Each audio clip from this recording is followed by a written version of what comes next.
और चलिए आगे बढ़ते हुए एक बड़ी खबर आपको बता दें। देश भर की निगाहें इस बड़ी खबर पर हुई है। मुंबई में 26/11 के आतंकी हमले में आरोपी तहब्बुर राणा को आज अमेरिका से भारत लाया जाएगा। और इसी खबर पर ज्यादा बातचीत के लिए सीधा रुख करेंगे। दिल्ली से संवाददाता तनु हमारे साथ फोन लाइन पर जुड़ गई हैं। तनु, 26/11 का जो मुंबई अटैक था वो कोई भूल नहीं पाया आज तक, जिसमें 166 मासूम लोगों की जान चली गई। आज उसका मास्टरमाइंड भारत आएगा, सबसे पहले दिल्ली उसे ले जाया जाएगा। क्या तैयारियां हैं, क्योंकि एनआईए बताया जा रहा है सीधे एनआईए हेडक्वार्टर लेकर पहुंचेगी उसको। प्रश्न तो देखिए, आज का वो दिन है जो बहुत बड़ा दिन हम कह सकते हैं, क्योंकि जिस तरीके से आपने भी जिक्र किया और वाकई वो तस्वीर अगर आज भी हमारे सामने आ जाए, मुंबई के 26/11 की जो तस्वीर है उस रात जो हुआ और जिस तरीके से 166 लोगों की जान चली गई, वो अपने आप में बहुत बड़ी बात है। तो आज जो मास्टरमाइंड है आतंकवादी तहव्वुर राणा, उसको भारत लाया जा रहा है, जिसकी फ्लाइट अमेरिका से रवाना भी हो चुकी है और वो आज भारत पहुंच रहा है। और जिस तरीके से देखिए आतंकी हमले में शामिल था अमेरिका का नागरिक भी है, और जिस तरीके से देखिए David Coleman, Headley Dawood Gilani का भी ये सहयोगी है। तो देखिए उसके प्रत्यर्पण के लिए देश की कई एजेंसीज के जो अधिकारी हैं वो भी अमेरिका पहुंच चुके हैं, और भारत सरकार ने तहव्वुर राणा के जो प्रत्यर्पण के लिए अमेरिकी अदालतें हैं उसमें एक बहुत लंबी लड़ाई लड़ी है।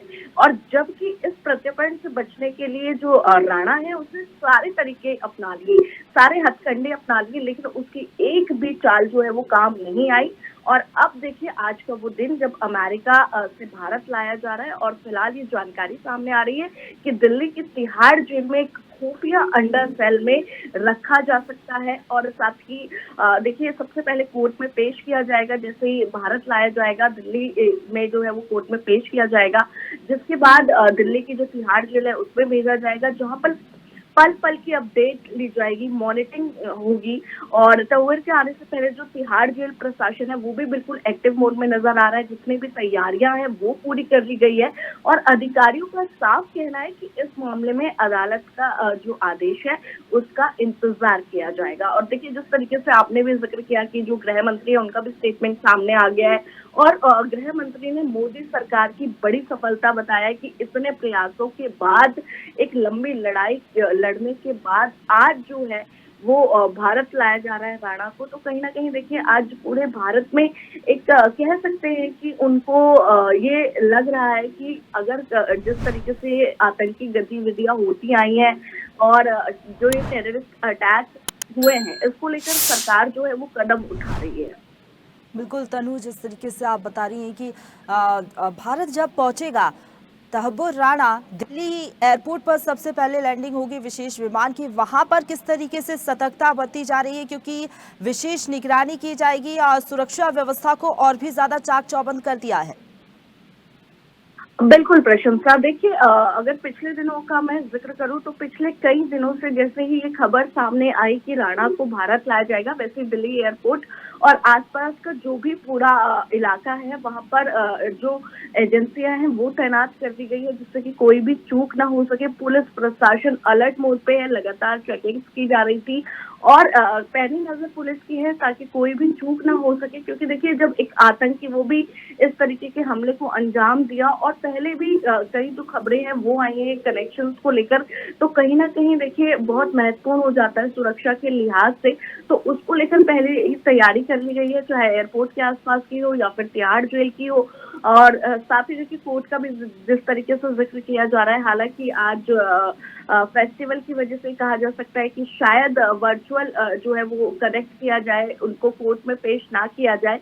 तो ऐसी भी खबरें अभी सामने आ रही, लेकिन फिर भी सारी जो सुरक्षाएं हैं वो पूरी कर ली गई है, पूरी तैयारियां हो चुकी है, अब बस इंतजार है तो राणा के भारत पहुंचने का। बिल्कुल तनु, एक लंबा इंतजार रहा। 17 साल बाद भारत की सरजमी पर पहुंच रहा है तहब्बुर राणा, और बेहद ही ज्यादा महत्वपूर्ण हो जाती है वो पूछताछ भी जब एनआईए करेगी तहब्बुर राणा से। और सबसे महत्वपूर्ण जो माना जा रहा है कि पाकिस्तानी कनेक्शन, उस लिहाज से जब पूछताछ होगी तो कई बड़े खुलासे होने की भी उम्मीद है। अब बिल्कुल प्रश्न सर, ये बात बिल्कुल सही है। देखिए, जब पूछताछ होगी और कई लंबे समय से जो है इस पर कह सकते हैं कि बातें की जा रही थी और कहीं ना कहीं कुंडली खंगाली जा रही थी, तो अब जब पूछताछ होगी तो बहुत सारी जानकारियां सामने आएगी। और जिस तरीके से देखिए, भारत ने राणा के प्रत्यर्पण की जो मांग की थी वो 2018 में ही कर ली थी, और जिसके बाद कानूनी लड़ाई लड़ी और उसके बाद 2024 में जो अमेरिकी राष्ट्रपति है डोनाल्ड ट्रंप, उन्होंने एक ऑफिशियल कह सकते हैं कि ऑफिशियली राणा के भारत प्रत्यर्पण की उन्होंने घोषणा की थी। और इसके बाद से ही लगातार जो है भारत में चर्चाएं चल रही थी। और ये बहुत महत्वपूर्ण हो जाता है कि जब पूछताछ होगी तो खुलासे कितने बड़े होंगे, क्योंकि 166 लोगों की जान जाना कोई छोटी बात नहीं है, बहुत बड़ी बात है। और जिस तरीके से अंजाम दिया गया मुंबई हमले को, वो भी अपने आप में बहुत बड़ी बात है। कई मासूमों की जान चली गई, वो चीख पुकार आज भी हमारे कान में गूंजती है जब तस्वीरें सामने आती है, जब 26/11 का वो दिन सामने आता है। और हर साल हम देखते हैं कि ब्लैक डे उसको कहा जाता है, क्योंकि लोगों को बिल्कुल भी ये नहीं था कि इतने सारे लोग एकदम से चले जाएंगे और इस तरीके का आतंकी हमला होगा। लेकिन अब जैसे जैसे जांच आगे बढ़ेगी, वैसे बहुत सारे खुलासे होने की यहाँ पर पूरी उम्मीद है। जी, शुक्रिया आपका हमारे साथ जुड़ने के लिए और अपडेट हम तक पहुंचाने के लिए तनु। ताजा खबरों के लिए लाइक, फॉलो और YouTube पर सब्सक्राइब कर बेल आइकन दबाएं। साथ ही ताजा अपडेट्स के लिए स्वदेशलाइव.com पर विजिट करें।